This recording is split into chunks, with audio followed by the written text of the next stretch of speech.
आज की वीडियो में हम बात करेंगे एपिमाक्रोन के बारे में। एपिमाक्रोन क्या है, एपिमाक्रोन लेने के फायदे यानी कि बेनिफिट्स क्या हैं और सबसे ज़रूरी एपिमाक्रोन लेने के लिए आपको कौन कौन सी चीज़ें दरकार होगी और क्या क्या रिक्वायरमेंट्स होगी। इसके अलावा आज हम बात करेंगे 10 साल आदिया पारामोनी के ऊपर भी। जिन बंदों के पास आदिया पारामोनी 10 साल का है उनको क्या करना चाहिए, और इसके अलावा जिन दोस्तों के पास असाइलम पासपोर्ट यानी कि यूएनओ या ब्लू पासपोर्ट है उनको क्या करना चाहिए ग्रीस में अपने पेपरों का मुस्तकबिल ठीक करने के लिए। वीडियो की तरफ बढ़ने से पहले मैं अपना तारफ करवाता चलूं। मेरा नाम है मलिक निशान। हमारे दो ऑफिस हैं कैप एंड गो के नाम से, एक इनोफिता जो कि थीवा और खलकीदा के करीब है और दूसरा अथीना अंथोपोली मेट्रो स्टेशन के बिल्कुल करीब। हमारे ऑफिस की जो मेन सर्विसेज है वो है टैक्स ऑफिस सर्विसेज यानी कि लॉजिस्टिका, जैसे कि डीलोसी करना, तामियो लगवाना, फीमी आमकास बनवाना और इमिग्रेशन में पेपर जमा करना, रिन्यू करवाना और असाइलम के मसले हल करना। इसके अलावा हम वीज़ास भी अप्लाई करते हैं, जैसे कि टूरिस्ट वीज़ास, जैसे कि यूके जाना हो, कनाडा जाना हो, अमेरिका जाना हो, और इसके अलावा बेशुमार और भी कंट्रीज के वीज़ा। तो बात करते हैं सबसे पहले एपिमाक्रोन लेने के बेनिफिट्स यानी कि क्या क्या फ़ायदे हैं एपिमाक्रोन के। सबसे पहला जो फ़ायदा है एपिमाक्रोन का वो ये है कि आपका जो एपिमाक्रोन होता है उसकी यानी कि जो मुद्दत होती है या वैलिडिटी होती है उसकी 5 साल मुद्दत होती है। तो अक्सर जो हमारे दोस्त 3 साल या 2 साल के एक्सर्टिमेनिया गार्सिया के कार्ड अप्लाई करते हैं उनको भी पता है कि पेरिफेरियाज वो कार्ड देने में ही 1.5 से 2 साल लगा देते हैं, और जब उनका कार्ड बन के भी आता है तो उसकी मुद्दत चंद महीने रह जाती है और आप कहीं भी उसके ऊपर यूरोप में सफ़र नहीं कर सकते। तो सबसे पहला बेनिफिट उसकी मुद्दत। दूसरा उसका बेनिफिट ये है कि उसके ऊपर आप ग्रीस में रह के कारोबार कर सकते हैं यानी कि बिजनेस कर सकते हैं। इसके अलावा काफ़ी दोस्त जो पूछते हैं वो कहते हैं, जो वर्ल्ड चलाते हैं, कि हम अपनी बुक कैसे खुलवा सकते हैं। तो वो एपिमाक्रोन वो वाहद कार्ड है या 10 साल का भी कार्ड, इन दोनों कार्डों के ऊपर आप अपनी बुक खुलवा सकते हैं। बराए मेहरबानी जो दोस्त अपने एपिमाक्रोन के अलावा बुक खुलवाना चाहते हैं तो उनसे गुजारिश है कि अगर उनके पास एपिमाक्रोन या 10 साल स्टिकर नहीं है तो वो अपनी वर्ल्ड की आईडी ना खुलवाएं, क्योंकि उनको पेपर रिन्यू करवाने में इशू आ सकते हैं। इसके अलावा तीसरा सबसे बड़ा बेनिफिट एपिमाक्रोन का ये है कि आप किसी भी यूरोपियन ममालिक चंद को छोड़ के, जैसे स्विट्जरलैंड और दीगर और ममालिकों को छोड़ के, आप यूरोप के किसी भी मुल्क में जाके अपने एपिमाक्रोन को कन्वर्ट करवा के वहाँ का आदिया पारामोनी ले सकते हैं, और वहाँ जाकर आप अपनी फैमिली को भी बुला सकते हैं, क्योंकि हमारे ख़ासकर पाकिस्तानी भाइयों को और इंडियन भाइयों को भी ज़्यादा मुश्किलात जो नज़र आ रही हैं वो ये होती हैं कि वो ग्रीस में सेटल होते हैं, वो मुतमिन होते हैं, उनकी आमदन भी ठीक होती है, मगर वो फैमिली ना बुलाने के हाथ से काफ़ी तंग होते हैं। तो इसके एपिमाक्रोन के साथ आप किसी भी यूरोपियन ममालिक में जाके अपनी फैमिली तक भी बुला सकते हैं। इसके अलावा जो हमारे दोस्तों के एक्सर्टिमेनिया गार्सिया वाले कार्ड हैं, जिनके पास 2 या 3 साल का कार्ड होता है, उनको ये इश्यूज़ आ रहे हैं कि जब वो अपने आदिया पारामोनी ये रिन्यू करवाने जाते हैं तो उनके लॉयर्स या उनके वकील उनको कहते हैं कि आपको आदिया पारामोनी रिन्यू करवाने के लिए आपकी एका बुक की कापी वो रिन्यू होनी चाहिए। अब एका बुक की कापी कैसे रिन्यू होती है कि आपको साल के अंदर 50 एनसी में यानी कि तकरीबन 3 महीने अगर आप काम करें तो आपकी एका बुक की कापी रिन्यू होती है, और जब आपकी एका बुक की कापी रिन्यू हो यानी कि असफालिस्ती का नोती था जिस तरह काफ़ी बंदे कहते हैं, जब वो हो तो तब भी जाके आपके पेपर रिन्यू होते हैं, नहीं तो आपको प्राइवेट इंश्योरेंस लेनी पड़ती है। तो अगर मेरे दोस्तों आपके पास एपिमाक्रोन हो तो आपको कोई एनसीमा, कोई मालक का लेटर, इन चीज़ों का झंझट आपको ख़त्म हो जाते हैं। आप अगर काम बिल्कुल भी नहीं करते, अगर एक दिन भी साल में या 2-3 सालों में अगर आप काम नहीं करते तो आपका एपिमाक्रोन रिन्यू हो जाता है, आपको पेपर लेने में कोई मुश्किलात नहीं आती। इसके अलावा भी एक और आखिरी आप बेनिफिट सुन लें कि जो दोस्त हमारे आदिया पारामोनी रिन्यू करवाते हैं तो उनको पता है कि उनका एक 150 यूरो का पारावोला भी लगता है। तो लिहाजा अगर आप एपिमाक्रोन एक दफ़ा ले लेते हैं तो जब आप उस एपिमाक्रोन को रिन्यू करवाते हैं तो आपको किसी भी पारावोला देने की ज़रूरत नहीं, सिर्फ बस 16 यूरो का जो होता है फिंगरों का। तो लिहाजा लातादाद बेनिफिट्स हैं। जो भी इंसान ग्रीस में रहता है और अपने जहन से अपने पेपरों का बोझ उतारना चाहता है, तो वो एक चीज़ ज़हन में रख ले कि उसके लिए एपीमाक्रोन लाजम है। क्योंकि ग्रीस में जितनी की सख्तियाँ हो रही हैं, जितनी की पेरिफेरियस तंग कर रहे हैं हमारे बंदों को, एपीमाक्रोन ही एक वाहिद और एक परमानेंट हल है ताकि आप पेपरों की परेशानियों से छुटकारा पा सकें। अब हम बढ़ते हैं एपीमाक्रोन की रिक्वायरमेंट्स की तरफ, यानी कि एपीमाक्रोन लेने के लिए आपको कौन कौन सी चीज़ें दरकार होंगी और कौन कौन से पेपर आपके पास पूरे होने चाहिए। सबसे पहली जो बात आपने नोट करनी है, जो मैंने पहले भी बताई है, वो ये है कि आपको ग्रीस में 5 साल लीगल होने चाहिए आदिया पैरामोनी के आपको चलते हुए। नीली वेवियोसी, सफ़ेद वेवियोसी, किसी भी किस्म की दी की वेवियोसी नहीं काम आती, आदिया पैरामोनी ही होना लाजम है। इसके अलावा जिन दोस्तों ने अपने पेपर रिन्यू के लिए जमा करवाए हुए हैं, उनको इंतज़ार करना चाहिए कि पहले उनका कार्ड आए, फिर वो एपीमाक्रोन अप्लाई करें। सफ़ेद वेवियोसी के ऊपर फिर एक सफ़ेद वेवियोसी आपको पेरिफेरियाज नहीं देते। इसके अलावा जो दोस्त अभी आदिया पैरामोनी वैलिड है और उनकी सारी रिक्वायरमेंट पूरी है, उनको इस चीज़ का इंतज़ार नहीं करना पड़ेगा कि उनका कार्ड ख़त्म होने वाला हो और फिर ही वो रिन्यू करवा के एपीमाक्रोन में आए। अगर आपकी रिक्वायरमेंट पूरी है, आपका आदिया पैरामोनी वैलिड है, तो आप डायरेक्टली एपीमाक्रोन के लिए अप्लाई कर सकते हैं। दूसरी जो शर्त है वो है फोरोलॉजी की, दिलोशी की, यानी कि आपकी दिलोशी कितनी होनी चाहिए। जो दोस्त 2023 के अंदर अपना एपीमाक्रोन अप्लाई करते हैं, तो उनके लिए लाजम है कि उनकी दिलोसी 9,500 यूरो से ऊपर हो। क्योंकि काफ़ी दोस्तों को मसले भी आ रहे हैं, तो वो फिर भी आप कोशिश किया कि लिमिट पे ना रिया करें, 10,200 से ऊपर ही रहा करें। मज़ीद जो दोस्त इस साल नहीं, जो 2024 के अंदर जाके एपीमाक्रोन अप्लाई करते हैं, यानी कि 2024 की दिलोस इस्तेमाल करेंगे, उनके लिए लाजम है, क्योंकि अब तन्हाई भी बढ़ गई है, तो वो उनके लिए लाजम है कि वो 10,200 के ऊपर के ही दिलोसी इस्तेमाल करें। एक और अपने मेरे भाइयों से बहुत गुजारिश है कि वो जो दोस्त हमारे दिलोसी में एडजस्टमेंट्स करवा के दिलोसियाँ करवाते हैं, समझदारों के लिए मैं कहता हूँ इशारा ही काफ़ी होता है, तो आप समझ गए होंगे मैं किस चीज़ की बात कर रहा हूँ। तो कोशिश किया करें कि अपनी दिलोसी में तब्दीलियाँ या तरमीमें करवा के अपनी दिलोसियाँ ना करवाया करें। जितनी आपकी बन रही है उसी के ऊपर आप चला करें, क्योंकि पेरिफेरियाज ने काफ़ी ज़्यादा सख्ती कर दी है। जिस तरह गुज़िश्ता सालों में उन्होंने सिम्बोलियो की तरफ बड़ा ध्यान दिया हुआ था, तो इसी तरह उन्होंने अभी दिलोसियों की तरफ काफ़ी ज़्यादा ध्यान दिया हुआ। तो ये भी एक काफ़ी ज़्यादा ज़रूरी चीज़ है। जिन दोस्तों को 2023 की तो दिलोसी होगी, उसमें कुछ नहीं किया जा सकता, मगर जो मौजूदा 2024 चल रहा है और इसकी दिलोसियाँ जो 2025 में होनी है, जिन दोस्तों को लगता है कि उनकी दिलोसियाँ पूरी नहीं होंगी, वो अक्टूबर या नवंबर में राब्ता कर लें, उनकी भी हम रहनुमाई कर देंगे। अच्छा, अब 10,200 की जो दिलोसी होती है वो पूरी किस तरह होती है?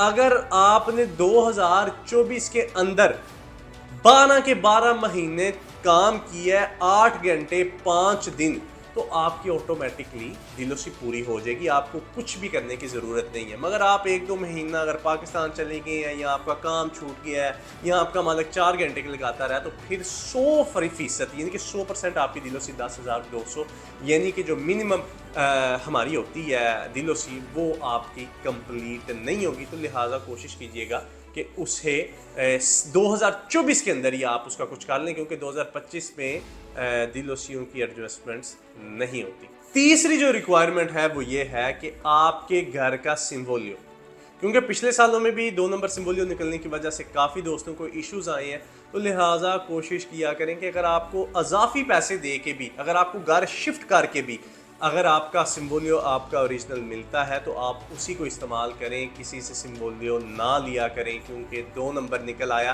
तो आप एपीमाक्रोन लेने से क्या, आप सफ़ेद वेवियोसी पे आ जाएंगे, इदी की वेवियोसी जिसे हम कहते हैं अदालत की तरफ। तो लिहाजा अपने पेपरों का रिस्क मत लिया करें।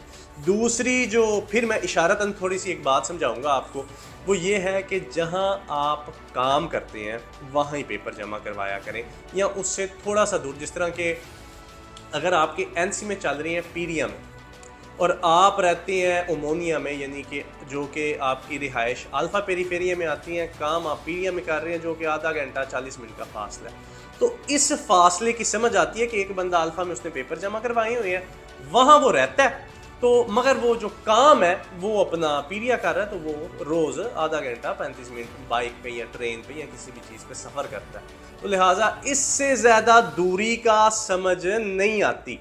ठीक है, इस चीज़ का भी एहतियात किया करें कि आप कैंसी में कहाँ लग रहे हैं, आप पेपर जमा कहाँ करवा रहे हैं, क्योंकि इसका भी इशू बन सकता है। मजीद चौथी जो रिक्वायरमेंट यानी कि फोर्थ रिक्वायरमेंट जो वो हमारी है वो ये है कि आपके आखिरी 5 सालों में आपकी जो छुट्टी है वो 10 महीनों से ज़्यादा नहीं होनी चाहिए।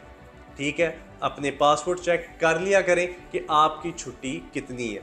मज़ीद इसके अलावा आपकी अगर अपने फ़र्ज़ करें कि 7 महीने टोटल आखिरी 5 सालों में छुट्टी गुजारी है, मगर वो जो 7 महीने आपने गुजारी है ना, वो आपने लगातार गुजार दी है। वो मैंने आपको बताया था कि 6 महीने से लगातार आप किसी वैलिड रीज़न की वजह से नहीं रह सकते। लिहाजा अगर आप 6 महीने लगातार किसी वजह से पाकिस्तान में रही हैं तो आपने उस चीज़ की एक्सप्लेनेशन यानी कि वजाहत देनी है, या फौत की होगी थी, या कोई भी इमरजेंसी, या कि आपकी सेहत में मसला आ गया था, ग्रीस में आपका कोई ख्याल नहीं रख सका, तो आपको कोई डॉक्टरी रिपोर्टें आपको लाजमी लगानी पड़ेंगी। तो लिहाजा 6 महीने से ज़्यादा अगर आप रहते हैं तो एपी माकरून जमा करवाते हैं अपनी उस छुट्टी पे, तो आपको कोई वजाहत या एक्सप्लेनेशन लाजमी देनी पड़ेगी। एक और जो रिक्वायरमेंट है अल्फा दियो की वो है अल्फा दियो का ग्रीक लैंग्वेज सर्टिफिकेट। अल्फा दियो का ग्रीक लैंग्वेज सर्टिफिकेट जो भी बंदा ग्रीस में लीगल है हर वो इंसान ले सकता है।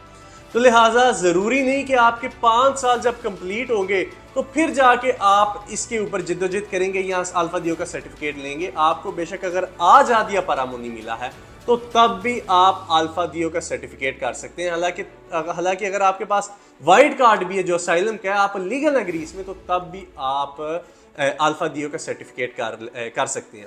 काफ़ी दोस्त पूछते हैं कि अल्फा दियो के सर्टिफिकेट की अगर कोई एक्सपायरी डेट है, तो लिहाजा अल्फा दियो के सर्टिफिकेट की कोई एक्सपायरी डेट नहीं। जब आपने एक्सपायर होना है तो उसके साथ साथ अल्फा दियो का सर्टिफिकेट भी एक्सपायर हो जाएगा।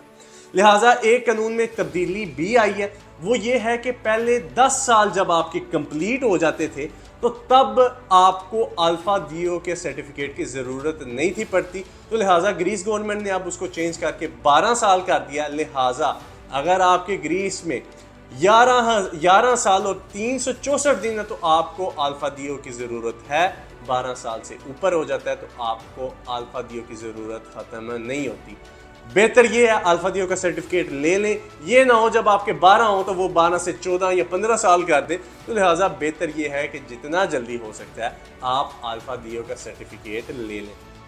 इसके अलावा एक मैं आपको ना प्लस पॉइंट बताता चलता हूँ कि ये ग्रीस गवर्नमेंट क्यों एपी माकरून नहीं देना चाहती और उसमें आपके लिए मुश्किलात पैदा करनी चाहती है। वो ये वजह है मेरे दोस्तों भाइयों कि जब आप एपी माकरून ले लेते हैं, आप किसी यूरोपियन कंट्री में जाके अपने पेपर कन्वर्ट करवा लेते हैं, तो तब ग्रीस गवर्नमेंट वो दूसरे मुल्क की गवर्नमेंट ग्रीस गवर्नमेंट को कहती है कि देखें आपका बंदा हमारे मुल्क में आके उसने अपने पेपर कन्वर्ट करवाए हैं, अब उसकी फैमिली को हमने बुला के दिया, उसके बच्चों को हमने पढ़ाना है, उसका इलाज मुफ्त हमने करना है, उसको पेंशन हमने देनी है। तो लिहाजा 15-20 साल जितने भी साल उसने आपके पास काम किया है और आपकी गवर्नमेंट को टैक्स दिया, जो कि टैक्स एक माह का 200 से 300 यूरो होता है। तो अगर आप 10 साल करते हैं तो हज़ारों यूरो, वो कहते हैं कि जितने भी आपको टैक्स अदा किया इस बंदे ने आपके पास रहते हुए, जब इसने आपके पास रहना नहीं, इसने आपसे पेंशन नहीं लेनी, तो लिहाजा आपका वो टैक्स किसी काम का नहीं। बराए मेहरबानी हमारी गवर्नमेंट को वो टैक्स प्रोवाइड कर दिया जाए। ये वो वजह है जिस वजह से इनकी जाती है जान एपी माकरून देने की। अब हम बात करेंगे यूएनओ पासपोर्ट होल्डर्स के लिए, क्योंकि हर हुकूमत, वो बेशक पाकिस्तान की हो, इंडिया की हो, बांग्लादेश की हो, किसी भी मुल्क की अगर वो हुकूमत है, तो वो जो भी ओवरसीज़ उसके शहरी हैं उनके लिए, ख़ासकर इलीगल्स के लिए और जिन्होंने असाइलम पासपोर्ट सप्लाई किए हुए हैं उनके लिए दिन ब दिन मुश्किलात बढ़ाई जा रही हैं। अगर आप अपने मुल्क में जाना चाहते हैं, क्योंकि ज़्यादातर यूएनओ पासपोर्ट होल्डर्स अपने मुल्क में वापस नहीं जा सकते, तो अगर आप इस चीज़ से छुटकारा चाहते हैं, आप अपना blue passport, Pakistani Indian passport अपने पेपर्स के साथ चलाना चाहते हैं और अपने मुल्क वापस जाना चाहते हैं, बगैर किसी कोलपो या किसी और ज़रिए से लीगली अपने पासपोर्ट के साथ अपने मुल्क में जाए, लीगली तौर पे आए, किसी भी बगैर परेशानी से, तो उसके लिए सब दोस्तों के लिए मशवरा ये है कि या तो वो जो मैंने रिक्वायरमेंट्स पहले बताई एपी माकरन के लिए, या तो वो एपी माकरन में आ जाए और वो कोशिश करें किसी भी तरीके से अपनी वो रिक्वायरमेंट्स पूरी करके एपी माकरन में आ जाए, या कम से कम अगर उनके पास 7 साल के उनके साल कंप्लीट हो गए हैं, 7 साल उनके पूरे हो गए हैं ग्रीस में, तो वो कम से कम अगर एपी माकरन नहीं तो अपने 7 साल के अंदर अपने पेपर कन्वर्ट करवा लें। मगर इस चीज़ के एक चीज़ आपने ज़हन में रखनी है, अगर वो एपी माकरन 7 साल में आते हैं तो वो अपना कारोबार नहीं कर सकते। लिहाजा जो दोस्त ये अपने कन्वर्ट करवा रहे हैं उनके लिए चाहिए, अगर वो मुस्तकबिल में अपना कारोबार करना चाहते हैं तो वो अभी स्टार्ट कर लें, बाद में अपने पेपर 7 सालों के अंदर कन्वर्ट करवाएं। ये एक बड़ी पॉइंट वाली बात है। इसके अलावा अब बात करते हैं 10 सालों के लिए। 10 सालों के लिए सेम रिक्वायरमेंट्स है। ये उनके लिए मैं अब बात कर रहा हूँ जो जिन बंदों के पास 10 साल आदिया पारामोनी है और वो उनका वो ख़त्म होने वाला है, यानी कि वो रिन्यू करवाना चाहते हैं, वो अपना आदिया पारामोनी 10 साल का रिन्यू करवा के एपी माकरन में आ सकते हैं। सेम रिक्वायरमेंट्स हैं। बस एक चीज़ का उन्हें ख्याल रखना है कि उनकी भी छुट्टी जो उनसे ना आखिरी 5 सालों में 10 साल से नीचे होनी चाहिए। ठीक है। मज़ीद अब जो दोस्त पहली दफ़ा, जो कि कम ही दोस्त होंगे शायद, जो पहली दफ़ा 10 साल का आदिया पारामोनी लेना चाहते हैं, उनके लिए पेरिक्लो केस यानी कि थोड़ी सी जो रिक्वायरमेंट्स हैं वो है कॉम्प्लेक्स, इनकी थोड़ी सी मुश्किल है। पहली जो मुनफरिद रिक्वायरमेंट है वो ये है कि आपके पास अगर अभी 2 साल का कार्ड है तो आपको टोटली ग्रीस में लीगल 10 साल हो जाने चाहिए। 10 साल का अगर आप पहली दफ़ा अप्लाई करना चाहते हैं तो आपको पहले आपके 10 साल कंप्लीट होने चाहिए। तो लिहाजा अगर आपके 10 साल कंप्लीट हो गए हैं लीगली, आपकी छुट्टी भी पूरी है। इसके अलावा जो रिक्वायरमेंट्स हैं वो ये हैं कि आपके अगर अभी आपके पास 2 साल का कार्ड है, उस 2 साल के कार्ड के अंदर कोई भी एफोरिया का या कोई भी रिमोशी पेरिसिया का ग्रीस गवर्नमेंट का अगर आपके ऊपर जुर्माना हुआ है तो आपने उसको अदा करना, यानी कि आपका फोरिया के साथ मौजूदा पेपर्स का जुर्माना 0 होना चाहिए। इसके अलावा जो आखिरी रिक्वायरमेंट है वो थोड़ी सी मुनफरिद दिलचस्प है।